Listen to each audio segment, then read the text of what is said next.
আমি জানি হাদিসটা আপনারা আগেও শুনেছেন, আজকে নতুন ভাবে শেখেন। কয় শ্রেণী? 7 শ্রেণী। কোথায় ছায়া পাবে? আরশের ছায়া। ওই দিন অন্য কোনো ছায়া থাকবে না। এই ছায়া পাবে মানে সে কি জান্নাতি না জাহান্নামী? তার কোনো টেনশন হবে না, কোনো হিসাব নিকাশের টেনশন, কোনো ভয়, জি না। কোনো কেয়ামতের বিভীষিকা কিচ্ছু নাই। একদম সুকুন, ইতমিনাল, একদম নিরাপদ। আচ্ছা, 1 নাম্বার, আগে সিরিয়াল ওয়াইজ বলি, তারপরে আপনাকে বোঝাচ্ছি। 1 নাম্বার হচ্ছেন ইমামুল আদিল। কি নাম? ইমামুন আদিল, মানে ন্যায়পরায়ণ শাসক। ন্যায়পরায়ণ শাসক রাষ্ট্রের শাসক হতে পারে, সমাজের হতে পারে, পরিবারেরও হতে পারে। যেখানে যে দায়িত্বশীল তাকেই তার দায়িত্বশীল বলা হয়। আচ্ছা, 1 নাম্বার ইমামুন আদিল। 2 নাম্বার ওয়াশাবুন, এই যে তুমি যুবক, ওয়াশাবুন যুবক, নাশআ ফি ইবাদাতিল্লাহি তাআলা, যে আল্লাহ পাকের ইবাদতে তার যৌবন বিলিয়ে দিয়েছে। কে সেটা, যুবক না বৃদ্ধ? যুবক, কি করেছে? আল্লাহর ইবাদতে জীবন যৌবনটাকে বিলিয়ে দিয়েছে। বিলিয়ে দেওয়ার মানে কি? বিলিয়ে দেওয়া মানে কি পার্ট টাইম মুসলিম হওয়া না ফুল টাইম মুসলিম হওয়া? ফুলটাই ফুল টাইম মুসলিম। আচ্ছা, সে কি কোরআন হাদিসের অংশ মানবে না পুরোটা মানবে? আলহামদুলিল্লাহ। 3 নাম্বার রজুলুন, এমন ব্যক্তি, কলবুহু, যার কলব, কলব মানে কি? অন্তর, মুআল্লাকুন ফিল মসজিদ, মসজিদের সাথে অন্তর কি থাকে? ঝুলে থাকে। এটা কি সত্যি সত্যি কলিজা ঝুলে থাকে না টান? কি বোঝানো হচ্ছে? টান মসজিদের সাথে কি টান। টান? ওই যে মোবাইল ফোনের সাথে যেমন হয়েছে আর কি, এখন ওইটাই হয়েছে না মোবাইলের সাথে। এখন রজুলুন কলবুহু মুআল্লাকুম বিল মোবাইল, এখন হয়েছে এরকম যে এমন ব্যক্তি যার অন্তর কি হয়? মোবাইলের সাথে ঝুলে থাকে, থাকে না? সবার, আমার সহ সবার ফোন সার্চ করলে দেখা যাবে যে আমরা লাস্ট হয়তো 1 ঘন্টা 2 ঘন্টা আগে লাস্ট টাইম আমরা হোয়াটসঅ্যাপ চেক করেছি, ফেসবুক চেক করেছি, আমরা ইউটিউব চেক করেছি। কিন্তু যদি আমল নামা দেখা হয়, দেখা যাবে লাস্ট 1 মাসেও কোরআন চেক করে নাই, লাস্ট 2 মাসেও হাদিসের একটা বই খুলে দেখে নাই। আল্লাহ পাক আমাদেরকে বোঝার তৌফিক দান করুন, এইরকম খারাপ বদভ্যাস থেকে বেরিয়ে আসার তৌফিক দান করুন। এখানে 3 নাম্বার, সেই ব্যক্তি যার কলব কোথায় ঝুলে থাকে? মসজিদে, মানে মসজিদের সাথে টান, জামাতে নামাজ পড়ার ব্যাপারে আগ্রহ থাকে। 4 রজুলান, 2 ব্যক্তি। কয় ব্যক্তি? রজুলানে তাহাব্বানি ফিল্লাহ ইজতামা আলাইহি ওয়া তাফাররাকা আলাইহি, 2 ব্যক্তি যারা আল্লাহর জন্য পরস্পরকে ভালোবাসে, একত্রিত হয় আল্লাহর জন্যই, বিচ্ছেদ হয় কার জন্য? আল্লাহর জন্য। আচ্ছা, বুঝাচ্ছি একটু পরে, সিরিয়ালটা বলে নেই। 5 নাম্বার কে? ওয়া রাজুলুন, আরেকজন ব্যক্তি, দাত ইমরাআতান, যে ব্যক্তিকে কোনো মহিলা ডাকলো। এখানে ডাকলো মানে আসলে জেনার জন্য কি করলো? ডাকলো। দাত ইমরাআতান যাত মানসাবিন ওয়া জামাল, যে মহিলার সৌন্দর্য, মানে সৌন্দর্য আছে, খুবই সুন্দরী এবং উচ্চ বংশের কোনো মহিলা বা মেয়ে ডেকেছে জেনা করার জন্য একজন ব্যক্তিকে, আর সে বলছে ইন্নী আখাফুল্লাহ, আমি আল্লাহকে ভয় করি। এ হলো, এ কিন্তু যুবক হতে পারে, যুবকদেরকে এরকম বেশি প্রলোভিত করা হয়। 6 ও রাজুলুন, আরেকজন ব্যক্তি, তাসাদ্দাকা বিসাদাকাতে, সে সদকা করেছে। কি করেছে? সদকা বা দান সদকা করেছে। হাত্তা লা তা'লামা শিমালুহু মা তুনফিকু ইয়ামিনুহু, এমনকি তার বাম হাত জানে না ডান হাত কি দান করেছে। ঠিক আছে, এত গোপনে সে দান করে যে তার বাম হাত জানে না ডান হাত কি দান করেছে। আর 7 নাম্বার ও রাজুলুন যাকারাল্লাহ খালিয়ান, যে ব্যক্তি আল্লাহকে ডাকে, খালিয়ান মানে গোপনে, নীরবে, নিভৃতে, একাকী আল্লাহকে ডাকে। ফাদাত আইনাহু, তার চোখ দিয়ে টপ টপ করে পানি পড়তে থাকে। কয় শ্রেণী?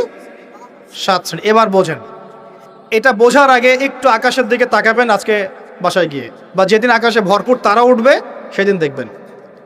আকাশে তারা দেখেছেন কখনো? এখন তো সময় নাই, এগুলা মানুষ ব্যস্ত, আকাশে তারা দেখার সময় নেই। আল্লাহ পাক সূরা মুলক পড়তে বলেছেন রাত্রেবেলা, তাই না? সূরা মুলক পড়তে বলেছেন কখন?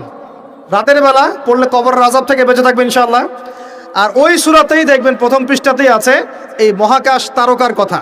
আল্লাহ বলছেন তারা দেখো, তারা দেখো, তারার দিকে তাকাও, আল্লাহর সৃষ্টির দিকে তাকাও, দেখো যে তোমাদের এই আল্লাহর সৃষ্টির মধ্যে তোমরা কোনো খুঁত বের করতে পারো কিনা, দেখো, তাকায় দেখো, বারবার দৃষ্টি ফিরাও, তোমার দৃষ্টি ব্যর্থ হয়ে ফিরে আসবে। সুবহানাল্লাহ। রাতে সূরা মুলক পড়তে বলেছেন, আর তারা কখন ওঠে? আর সেই তারার কথা এই সূরাতেই আছে। মেলাতে পারছেন? সুবহানাল্লাহ, চিন্তা করেছেন? এখন এখান থেকে হাদিসে আসতেছে, আকাশের তারাগুলো দেখবেন, দেখে মনে হবে যে হয়তো বিক্ষিপ্ত হয়ে আছে, আসলে বিক্ষিপ্ত না। প্রত্যেকটা তারার সাথে প্রত্যেকটা তারার একটা গাণিতিক মিল আছে, একটা জ্যামিতিক মিল আছে। তোমরা কি জ্যামিতি পড়ছো না? ত্রিকোণমিতি, পরিমিতি এগুলো পড়ছো না? দেখবা তারা থেকে তারা তুমি চমৎকার কিছু শেপ এবং ম্যাথামেটিক্যাল ফাংশন বের করতে পারবে। দূরত্ব, ডিস্টেন্স, এক তারা থেকে এক তারার ডিস্টেন্স, ওই থেকে আরেকটা ডিস্টেন্স, আরেকটা থেকে আরেকটা ডিস্টেন্স, একটা সেম পাবা, সমান পাবা, চোখ দিয়ে দেখতে পারবা।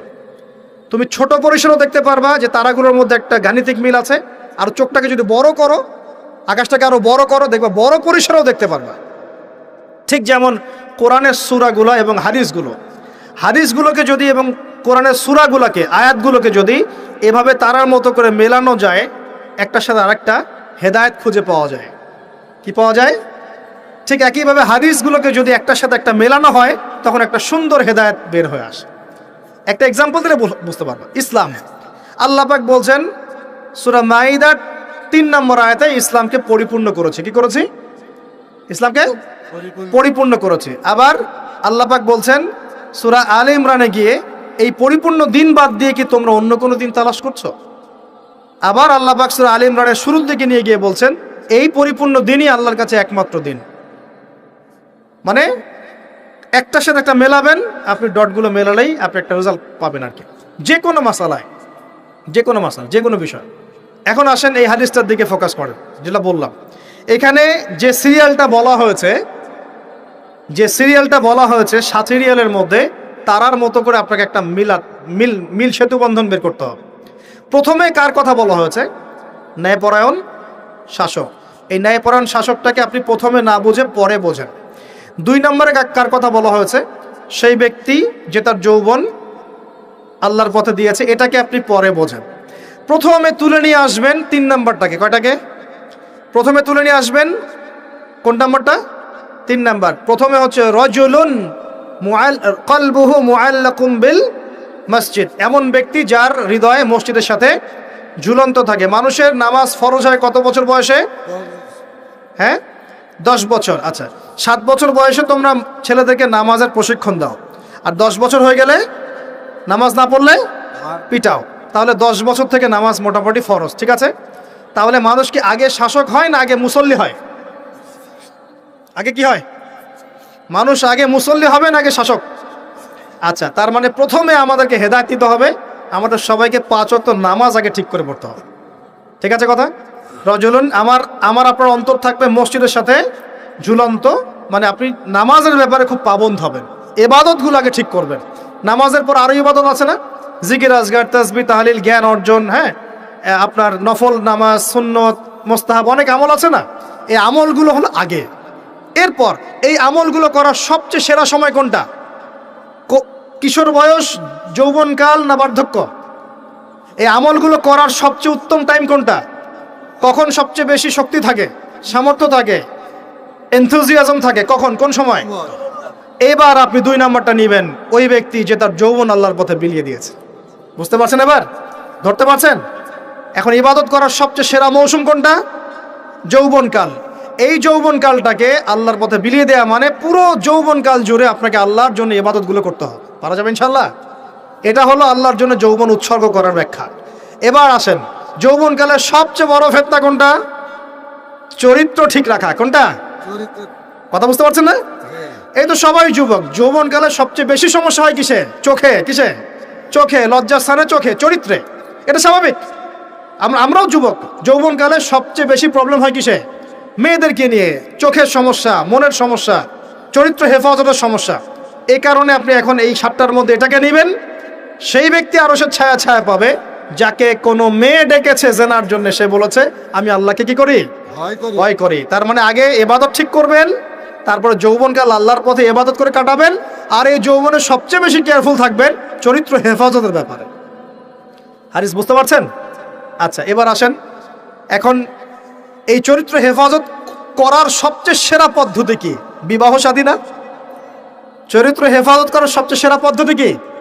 কারণ মানুষের যৌন চাহিদা আছে, ভালোবাসার প্রয়োজন আছে, আর স্ত্রীর দরকার আছে। যুগিনানি নাস হুব্বুশ শাহওয়াতি মিনান নিসা, মানুষের মধ্যে সবচেয়ে বেশি আকর্ষণ দেওয়া হয়েছে কার প্রতি? নারীর প্রতি। অতএব একজন পুত পবিত্র নেককার মেয়ে আমি চাই, তাই কিনা? আমরা সবাই চাই। এখন এ কারণে এই হাদিসের মধ্যে এটা নেবেন, ওই 2 জন মানুষ কোন দুজন? দুজন ছেলে ছেলেও হতে পারে, দুই মেয়েও হতে পারে, আবার ছেলে মেয়েও হতে পারে, যারা একে অপরকে ভালোবাসে। কার জন্যে? মানে পবিত্র ভালোবাসা, অপবিত্র জেনা নয়, পবিত্র ভালোবাসা। এবং ওই মিলিত হয় আল্লাহর জন্যে, বিচ্ছেদ ঘটে কার জন্যে? আল্লাহর জন্যে। আপনি স্ত্রীকে বাসায় গিয়ে তার সাথে মহব্বত করছেন, আল্লাহর জন্য মিলিত হচ্ছেন, তাই না? আবার যখন আপনি দিনের জন্য বা দিনের কোনো কাজে বা ভালো কোনো কাজে রিজিকের সন্ধানে বের হয়ে যাচ্ছেন, আল্লাহর জন্য ছেড়ে চলে আসছেন, তাই না? তো এই যে দেখেন, চরিত্র হেফাজত করার কথা যেমন এখানে আছে হাদিসে, আবার এটাও আছে চরিত্র কিভাবে হেফাজত করবেন? পবিত্র ভালোবাসার মধ্য দিয়ে। আল্লাহ পাক তৌফিক দান করুন। তো পবিত্র ভালোবাসা কোথায় পাবেন? বিবাহ শাদী করুন। এরপর কি লাগে? এরপর লাগে আমাদের অর্থনীতি। কি লাগে? অর্থনীতি লাগে না? এখানে আছে অর্থনীতির বিষয়। শোনেন, রজুলুন তাসাদ্দাকা বিসাদাকাতিন, এক ব্যক্তি সদকা করেছে, এত গোপনে যে বাম হাত জানে না ডান হাত কি সদকা করেছে। এখানে অর্থনীতির বিষয় নাই। ইসলামিক অর্থনীতির মূল বিষয় হচ্ছে দান, সাদাকা, যাকাত, ব্যবসা, এগুলা। ইসলামিক অর্থনীতির মূল কি? দান, সাদাকা, বিজনেস, ব্যবসা এবং যাকাত। আরও কিছু বিষয় আছে কিন্তু এগুলো মৌলিক। এর বিপরীতে বর্তমান বিশ্বজুড়ে চলমান হারাম অর্থনীতির মূল ভিত্তি হচ্ছে সুদ বা রিবা। সুদ বা রিবা। কোনটা হালাল কোনটা হারাম?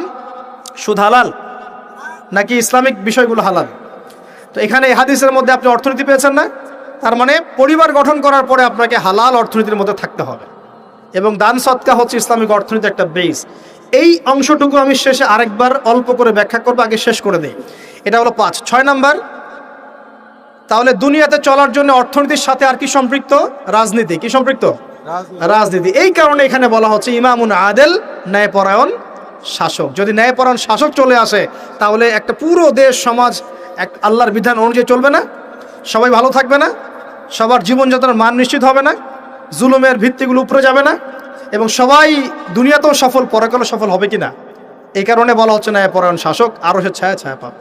আর এই সবগুলো কাজ করার পরে মানুষ এমন একটা লেভেলে যাবে যে আল্লাহর মারেফত সরাসরি পেয়ে যাবে ইনশাআল্লাহ।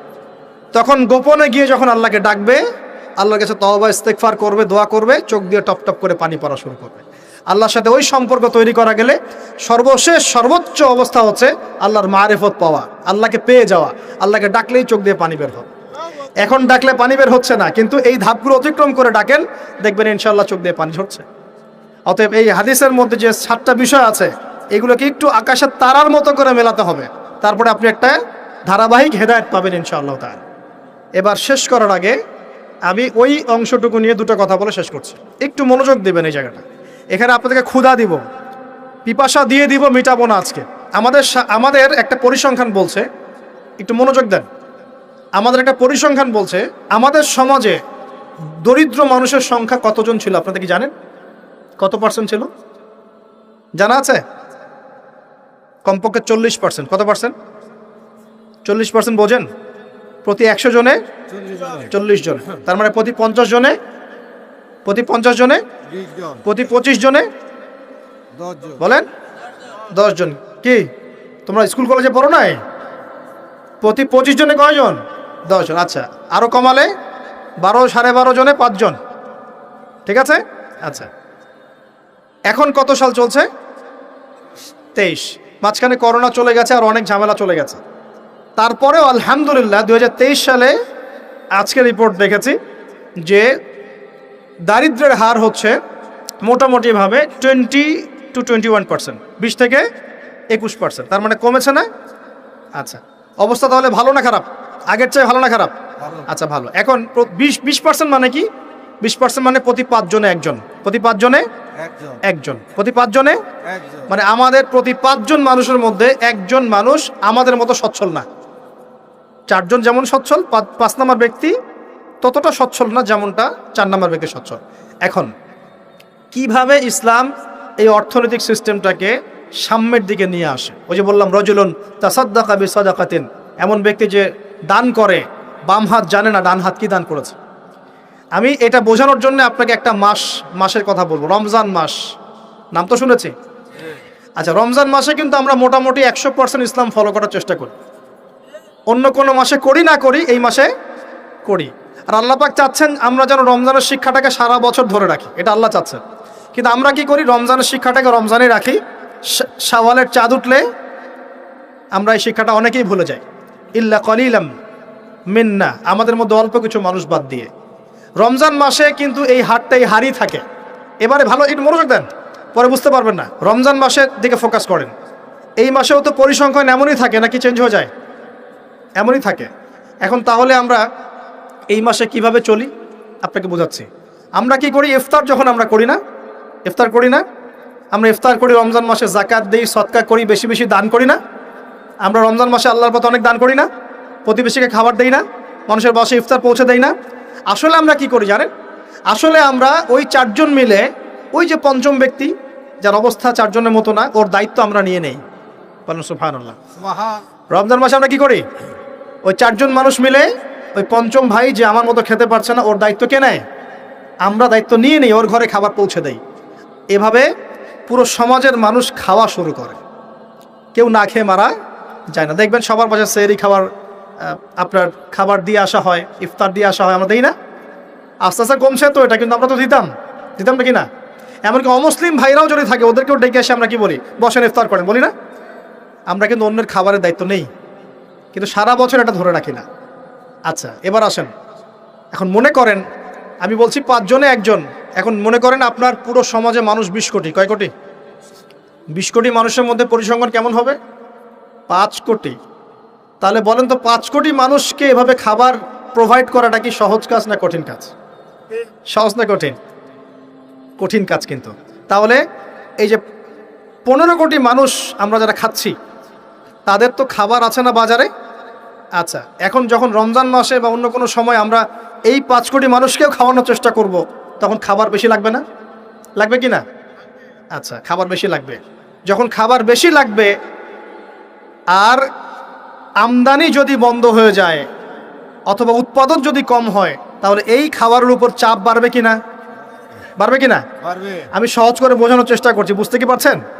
এই লিমিটেড খাবারের উপর চাপ বাড়বে কি না? বাড়বে। তাহলে চাপ বাড়লে দাম বাড়বে কি না? সলিউশন হচ্ছে এখন তাহলে আমাকে ওই পরিমাণ খাবার আমদানি করতে হবে অথবা উৎপাদন করতে হবে। এই তো দুটো অপশন। আর কোন অপশন আছে? আকাশ থেকে মান্না সালওয়া পড়বে?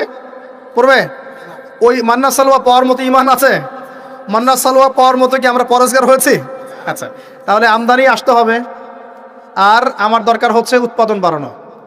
আমরা আজকেও আমি পড়াশোনা করেছি, দেখলাম বিগত 5 থেকে 10 বছরের মধ্যে কৃষিভিত্তিক কৃষির প্রবৃদ্ধির যে হার, এটা একটু কমেছে। কি হচ্ছে?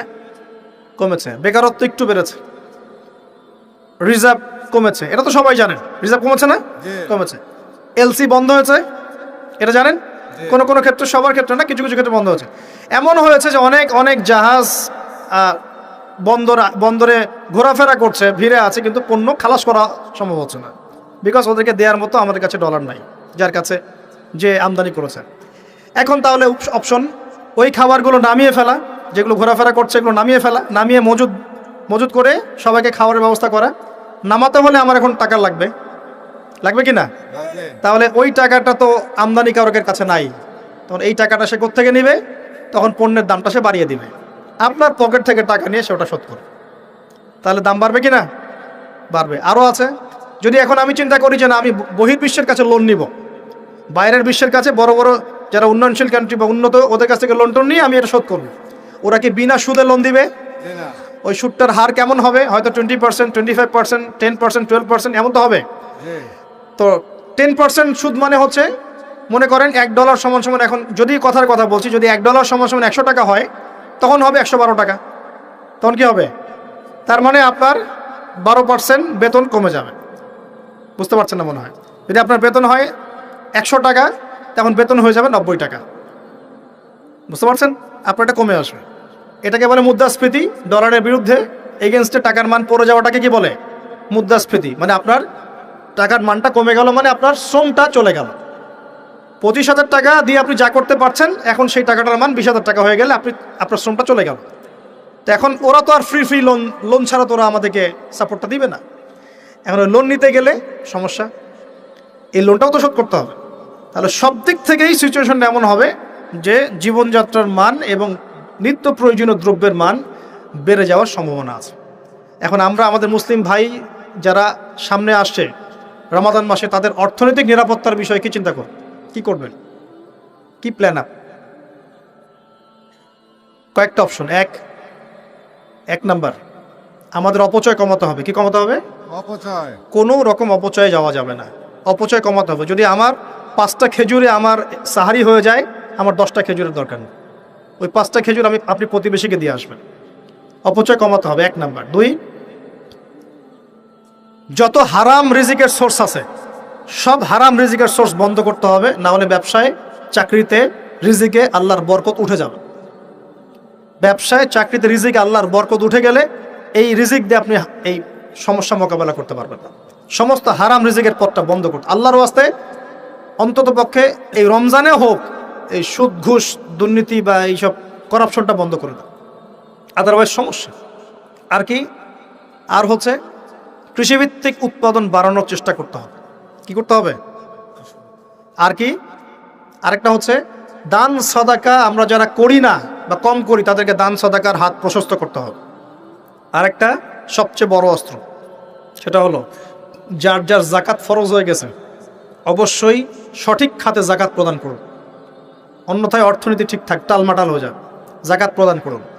আর কি? আর হচ্ছে এটা বড়, এটা করার ক্ষমতা অবশ্য আমাদের নাই, যাদের ক্ষমতা তারা বুঝবেন। সেটা যত কালো টাকা আছে সব টাকাকে সাদা করতে হবে। যত কালো টাকা আছে আর যত টাকা বের হয়ে গেছে পাচার, সবগুলোকে ফেরত নিয়ে এসে ইকোনমির মধ্যে ঢুকিয়ে দিতে হবে, তাহলে ব্যালেন্স হবে ইনশাআল্লাহ। আর এই বাইরে যাওয়া টাকার পরিমাণ কিন্তু 2-4 টাকা নয়, এটা বিলিয়ন টাকা। বিলিয়ন বিলিয়ন কি বোঝেন? 100 কোটিতে 1 বিলিয়ন, এটা বিলিয়ন বিলিয়ন টাকা না, ডলার। সেগুলোকে যখন নিয়ে আসা হবে, যদি নিয়ে আসা পসিবল হয় তাহলে সাস্টেইনেবল ইকোনমিক সিস্টেম দাঁড়াবে, তাছাড়া দাঁড়াবে না। আর এই অবস্থা 1 বছরে ঠিক হবে না, 2 বছরও ঠিক হবে না, 3 বছরও ঠিক হবে না। কিন্তু যদি এই ইসলামিক পদ্ধতিগুলো অ্যাপ্লাই করা যায়, ইনশাআল্লাহ একদিন না একদিন এই অবস্থা আমাদের সমাজ কাটিয়ে উঠবে ইনশাআল্লাহ। আমি একটা কান্ট্রির এক্সাম্পল দিয়ে শেষ করছি। আজকে থেকে 40 বছর আগে বর্তমান বিশ্বের অন্যতম সুপার পাওয়ার, তার নাম চায়না। কি নাম? চায়না। এই চায়নাতে দরিদ্র মানুষের সংখ্যা ছিল প্রতি 100 জনে 60 থেকে 65 জন। চিন্তা করতে পারেন, 60 থেকে 65% মানুষ তারা 3 বেলা খাবার পেত না। এখন 40 বছর পর সেই চায়নাতে, আমি কিন্তু ওর রিপ্রেজেন্টেটিভ না, আমি তার ভালো অংশটুকু বলছি। আমি বলছি না ও সব কিছুই ভালো, সব কিছু ভালো না, আমি একটা পয়েন্ট বলছি। আর 40 বছর পরে ওর যে রাষ্ট্রীয় ব্যবস্থা বা যে ইকোনমিক সিস্টেম, এর আওতায় দারিদ্র সীমা নামতে এখন মনে হয় 2 থেকে 1% মানুষও ওদের দারিদ্র সীমার নিচে নাই। কোথায় 60% থেকে 8%? কিভাবে হয়েছে? ওরা সমস্ত জনগণের মধ্যে প্রায় 80 কোটি মানুষ, কত কোটি? 80 কোটি মানুষকে তারা প্রশিক্ষণ দিয়ে জনশক্তিতে রূপান্তর করেছে। কর্মক্ষেত্র বেড়েছে, কৃষিভিত্তিক অর্থনীতি বেড়েছে, ওদের পরিশ্রম বেড়েছে, প্রযুক্তিগত উন্নয়ন বেড়েছে। দুর্নীতির একদম নিচে নামিয়ে দিয়েছে। দুর্নীতি বলতে কিছু নাই, দুর্নীতির সাথে ওরা নাই।